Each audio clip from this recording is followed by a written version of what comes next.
Very good morning to all of you. Praveen Chaudhary यानी कि आपके पीसी बाबा का आप सभी लोगों को तहे दिल से नमस्कार। कैसे हैं आप सभी लोग? आई होप कि एकदम अच्छे होंगे और अच्छे से पढ़ाई जो है वो आपकी चल रही होगी, राइट।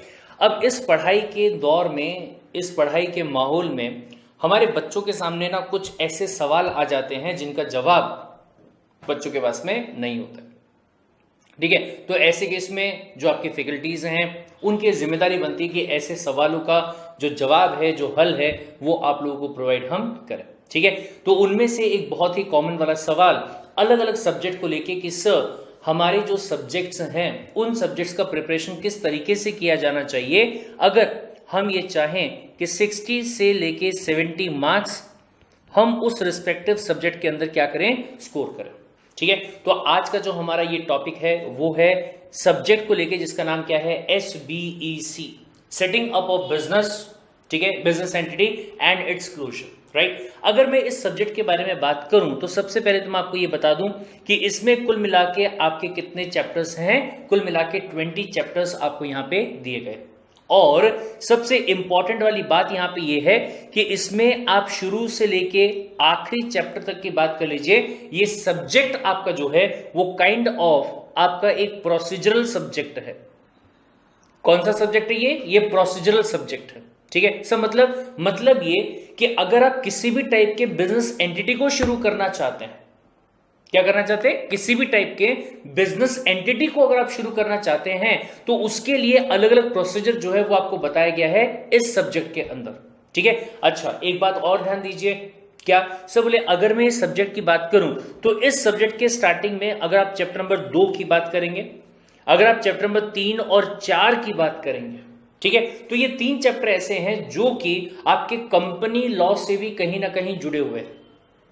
कंपनी लॉ वाले टाइम पे मैंने आपको बताया था कि अगर आप बात करते हैं अबाउट द SBEC या अगर आप बात करते हैं कंपनी लॉ के बारे में, तो जो कंटेंट आप कंपनी लॉ में पढ़ते हैं वो आपको अलग अलग जगहों पे कहीं ना कहीं हेल्प जो है वो जरूर प्रोवाइड करेगा, राइट। तो यहां पे देखिए 3 चैप्टर जो है वो कहीं ना कहीं कंपनी एक्ट 2013 से ही जुड़े हुए, ठीक है। तो इसीलिए कंपनी लॉ जो है उसको अच्छे से स्टडी करना आपके लिए बहुत ज्यादा इंपॉर्टेंट है।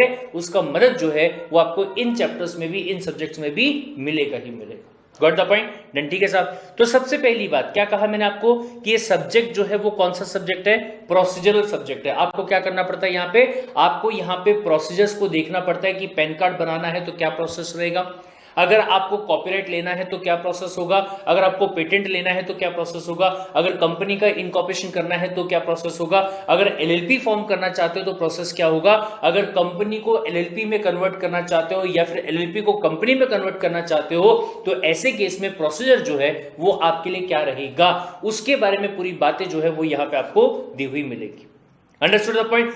Because of this feature of this subject, कौन सा, प्रोसीजरल वाला, ऐसा बोल सकते हैं यहां पे कि थोड़ा बहुत कहीं ना कहीं ये सब्जेक्ट जो है वो आपके लिए क्या हो जाता है, बोरिंग हो जाता है। उतना मजा इस सब्जेक्ट को पढ़ने में आपको नहीं आता है। द रीजन बीइंग कि जहां देखो वहां पे आपको क्या दिया हुआ है, प्रोसीजर ही प्रोसीजर आपको दिया हुआ है। Got it? इस पर्टिकुलर चीज को ओवरकम करने के लिए बेहतर क्या होगा कि आप यहां पे अपने खुद के शॉर्ट नोट्स जो हैं उनको बनाएं। बहुत सिंपल सी बात है, बहुत ध्यान से सुनिएगा, इंपॉर्टेंट वाली चीज क्या, सब बोले, अगर मैं इसी सब्जेक्ट को मॉड्यूल में से पढ़ने जाऊं, बहुत ध्यान से, अगर मैं इसी सब्जेक्ट को मॉड्यूल में से पढ़ने जाऊं तो सर इतना डेप्थ में, इतना लेंथ में वो दिया हुआ रहेगा। जैसे मान लीजिए अगर आप लेबर लॉस की बात करते हैं, अगर आप पेनल्टीज वाले की बात करें, तो ऐसा होने वाला है कि 1 घंटे के अंदर आप पूरा का पूरा बोर हो जाओगे।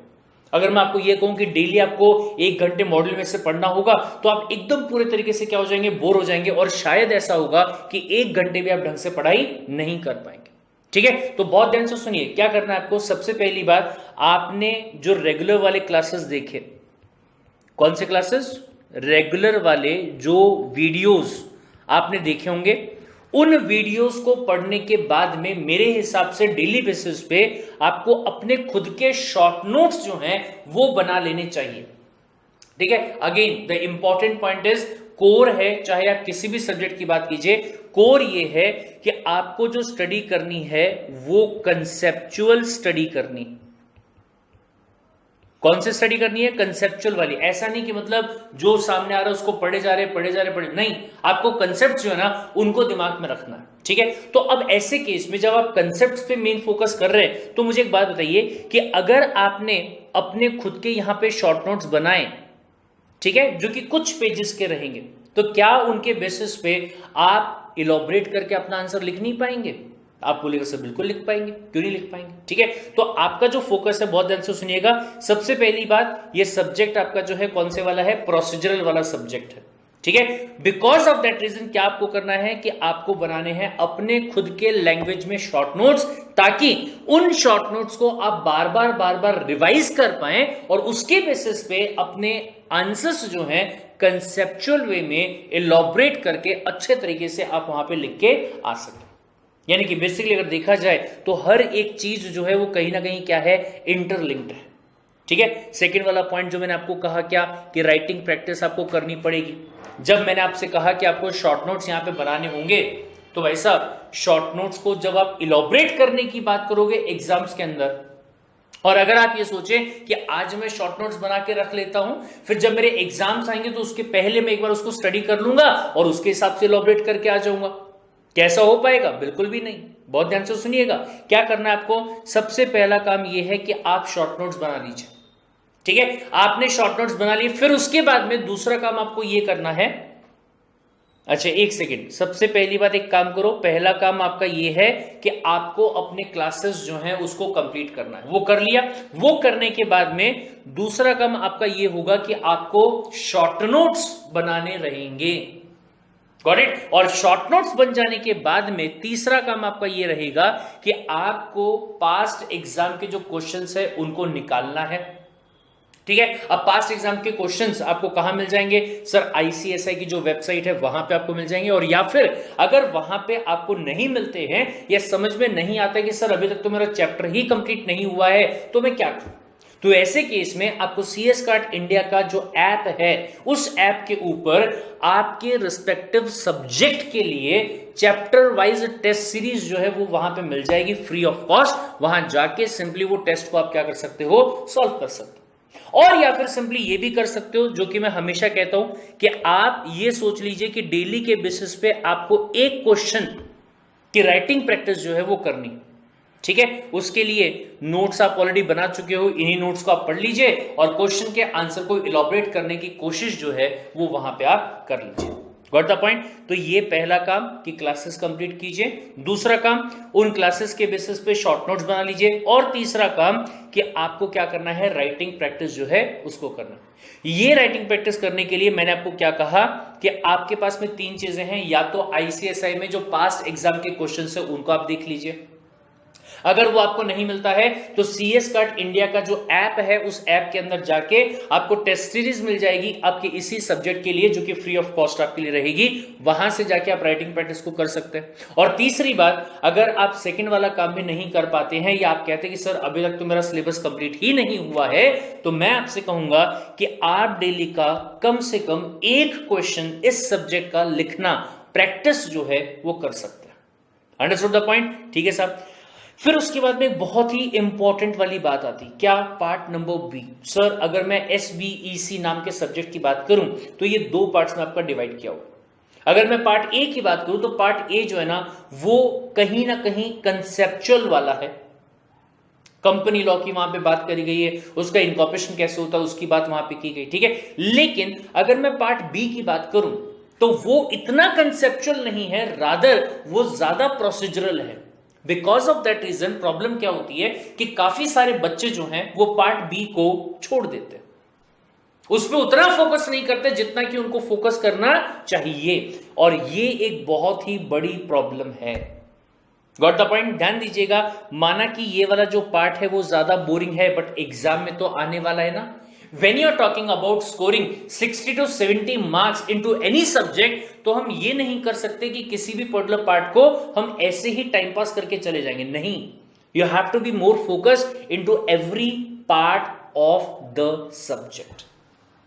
Understood the point? तो पार्ट बी जो है वो आपके लिए क्रूशियल है, उस पर ध्यान देना आपके लिए बहुत ज्यादा जरूरी होगा। And then comes the regular revision. Sir ये वाली बात जो है वो तो मैं अपने हर एक सब्जेक्ट के लिए आपसे कहना चाहूंगा कि आपको कुल मिला के यहां 3 टाइप का रिवीजन जो है वो करना होता है। सबसे पहला एक आपका होता है शॉर्ट रिवीजन, जिसको आप डेली रिवीजन का नाम भी दे सकते हैं। दिन भर में आपने जो कुछ भी पढ़ा होगा उसको आप वापस से क्या करेंगे, डेली बेसिस पे रिवाइज करेंगे। Very much important. दिन भर में आपने हो सकता है कि 2 घंटे के आपने क्लासेस जो हैं उसको पढ़े होंगे, ठीक है, तो वही 2 घंटे के क्लासेस का आप क्या करेंगे, फिर से रिवीजन करेंगे। लगे तो एक काम कर सकते हैं, क्या डिसाइड कर लीजिए कि भाई साहब SBEC के लिए मैं 2 घंटे की रेगुलर क्लास करूंगा, पहली बात। अपार्ट फ्रॉम दैट इसके अलावा मैं 1 घंटा और दूंगा, जिसमें आधे घंटे के मैं नोट्स बनाऊंगा और आधा घंटा मैं डेली रिवीजन के लिए दूंगा। सफिशिएंट, ठीक है। फिर उसके बाद आपको दूसरा जो रिवीजन है वो डिसाइड करना चाहिए, that is to be called as what, the medium term revision, और या फिर इसको आप दूसरा नाम भी दे सकते हैं, that is to be called as what, weekly. So इसमें क्या करेंगे, इसमें बहुत सिंपल सी बात है कि आपने हफ्ते में 6 दिन जो भी पढ़ा होगा उस पूरी चीज को आपको क्या करना है, आपको रिस्पेक्टिव संडे को उसका रिवीजन जो है वो करना है, ठीक है। एंड फिर उसके बाद में आता है आपका last but not the least, that is to be called as what, long term revision, ठीक है, या फिर we can say end revision. Got it. जैसे ही आपका पूरा का पूरा सब्जेक्ट कंप्लीट हो जाता है, 1 महीने के बाद, 1.5 महीने के बाद या 2 महीने के बाद, उसके बाद में आपको यह काम करना होगा कि आपको अपने सब्जेक्ट को वापस से पूरा का पूरा रिवाइज जो है वो करना रहेगा, ठीक है। ये इनिशियली। फिर उसके बाद में वापस ध्यान से सुनिए, क्या सर मेरे शॉर्ट नोट्स जो है वो बनके तैयार हो चुके हैं, एग्जाम्स को अभी 1 महीना, 2 महीना, 3 महीना बाकी है, एज द केस में भी जैसा आपने टाइम टेबल बनाया होगा उसके हिसाब से, ठीक है। तो आपको ये एंड वाला जो रिवीजन है, अगर आप ये रिवीजन वापस से कर लेते हैं, नॉट 3 टाइम्स बट अगर 2 टाइम भी अगर आपने कर लिया तो that will be quite sufficient. उतना भी अगर आपने कर लिया तो वो भी आपके लिए क्या रहेगा, सफिशिएंट रहेगा। Understood the point, done. तो ये 5 बातें हैं जो आपको ध्यान देनी रहेगी अगर आप SBEC के अंदर अच्छे मार्क्स को सिक्योर करना चाहते हैं तो। Apart from that, again very much important part, कि अगर मैं यहां पे बात करूं इस इंडेक्स के बारे में, ठीक है, तो मेरे हिसाब से ये 20 चैप्टर्स में से आपको इंपॉर्टेंट चैप्टर्स जो है ना वो डिसाइड कर लेने चाहिए कि कौन से चैप्टर्स को मैं सबसे पहले प्रेफर करके चलूं, फिर उसके बाद कौन से चैप्टर्स को, और फिर उसके बाद में कौन से चैप्टर्स को। तो यूजुअली हम लोग ऐसा करते हैं कि हम इसको ABC 3 कैटेगरीज में डिवाइड इसको कर देते हैं, ठीक है। तो मैं चैप्टर्स के सामने लिख देता हूं कि A कैटेगरी का चैप्टर कौन सा है, B कैटेगरी का चैप्टर कौन सा है और C कैटेगरी का कौन सा है, ठीक है। उसके हिसाब से प्रेफरेंस देके आप क्या कर सकते हैं, अपनी स्टडी जो है वो कर सकते हैं। सबसे पहली बात, अगर मैं चैप्टर 1 की बात करूं तो C कैटेगरी, फिर अगर मैं चैप्टर 2 की बात करूं तो B कैटेगरी, चैप्टर 3 की बात करूं तो इट इज A कैटेगरी, फिर चैप्टर 4 जो है वो भी A कैटेगरी में चला जाएगा क्योंकि 3 के साथ में ही है। फिर 5 की बात करूं तो वापस से A category, different form of business organisation and its registration की बात करूं तो वापस से A category, formation of NGO B category, financial services B category, startup again B category, joint venture मैं कहूंगा कि स्टार्टअप जो है उसको A में ले लो और जॉइंट वेंचर को B में ले लीजिए। फिर setting up of business outside India C category, procedure of conversion A category, फिर various initial registration and the licenses A category, maintenance of register and records C category, फिर उसके बाद में identifying the laws applicable to various industries B category में डाल दीजिए, अगले वाला A में डाल दीजिए, लेबर लॉज को भी B कैटेगरी में डाल दीजिए, इन्वायरमेंट वाले को बहुत ज्यादा इंपॉर्टेंस देने की जरूरत नहीं है, C में डाल सकते हैं, फिर इसको B में और इसको A कैटेगरी में आप डाल सकते हैं, राइट। सो अकॉर्डिंगली देख लीजिए आप इस चीज को और मार्क कर लीजिए अपने बुक के अंदर, ठीक है, कौन सी A कैटेगरी में है, कौन से B कैटेगरी में है, कौन से C कैटेगरी में है, उसके हिसाब से आप इसको मार्क कर लीजिए अपने इंडेक्स के अंदर। पढ़ना सब कुछ है, ये ध्यान दीजिएगा, प्लीज ये मत बोलिएगा कि सर मतलब C कैटेगरी वाला पढ़ने की जरूरत नहीं है, ऐसा बोल रहे हो कि आप, नहीं, पढ़ना सब कुछ है, लेकिन किसको कितना इंपॉर्टेंस देके चलना है, किसको कितना वेटेज देके चलना है, ये मैंने आपको यहां पे बता दिया। Understood the point? डन। तो ये रहेगा बेटा आपका सब्जेक्ट जिसका नाम क्या दिया गया है, SBEC। इसमें मैंने आपको कुल मिला के 5 बातें बताई जो आपको करनी जरूरी होंगी। सबसे पहली बात, SBEC जो है वो प्रोसीजरल सब्जेक्ट है, बिकॉज ऑफ दैट रीजन आपको शॉर्ट नोट्स बनाने जरूरी होंगे। डेली बेसिस पे आपको राइटिंग प्रैक्टिस जो है वो करना जरूरी होगा। पार्ट बी जो है वो बहुत ही क्रूशियल है, लोग इसको इतना इंपॉर्टेंस देके नहीं चलते, रीजन बीइंग कि उसको पढ़ना थोड़ा सा बोर मारता है, बट इट इज इंपॉर्टेंट, उसको आप करोगे क्योंकि आपका टारगेट क्या है, 60 to 70 मार्क्स को सिक्योर करना। And then comes the regular revision. Regular revision जो है उनको आपको करना रहेगा, जो कि कम से कम 3 टाइप के आपके रहने चाहिए, ठीक है।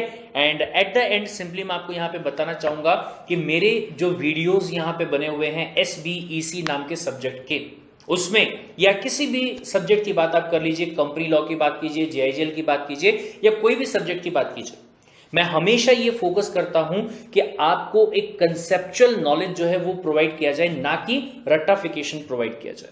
काफी सारे लोग हैं, काफी सारे स्टूडेंट्स हैं जो आके मुझे ये कहते हैं कि सर आपके सब्जेक्ट का जो इंडेक्स है वो मॉड्यूल के इंडेक्स से मैच नहीं हो रहा, सर आपके सब्जेक्ट का जो सीक्वेंस है वो मॉड्यूल के सीक्वेंस से मैच नहीं हो रहा, राइट। तो मैं सिंपली आपको यहां पे ये बताना चाहूंगा कि अगर सीक्वेंस मैच करने की बात करें, अगर 1 के बाद 2, 2 के बाद 3, 3 के बाद 4, 4 के बाद 5, अगर इसकी बात करें तो सर उसको तो रट्टाफिकेशन कहते हैं। उसमें तो हम सीक्वेंस से वहां पे पढ़ाई कर रहे हैं, यानी कि इस हिसाब से पढ़ाई नहीं कर रहे कि कौन सी चीज हमको इंपॉर्टेंटली समझ में आनी चाहिए, ठीक है, वो हम यहां पे नहीं कर रहे। तो मेरा जो पढ़ाने का तरीका होता है वो ये होता है कि हम एक चीज को समझ के चलते कि अगर ऐसा कर रहे हैं तो क्यों कर रहे हैं, अगर लॉ में ऐसा बोला हुआ है तो क्यों बोला हुआ है। Got the point? And because of that reason SBEC is a subject जो कि बच्चों को बहुत ज्यादा पसंद मेरा आता है। शायद आपने भी उन सब्जेक्ट्स को देखे होंगे, अच्छे तरीके से पढ़ा होगा, और अगर आपको भी पसंद आया होगा तो प्लीज ये वीडियो को लाइक कीजिएगा, कमेंट करके बताइएगा जरूर। और ये वाली जो चीज मैंने आपको प्रोवाइड की है जिसमें कि आप SBEC को अच्छे तरीके से प्रिपेयर कर सकते हैं, अगर वो भी आपको अच्छे तरीके से समझ में आया होगा, वैल्यू एडिशन अगर आपको यहां पे लग रहा होगा, खुद लाइक करके जरूर बताइएगा। Got it? That's it. मिलते हैं अगले वीडियो में। Till then take care, bye bye.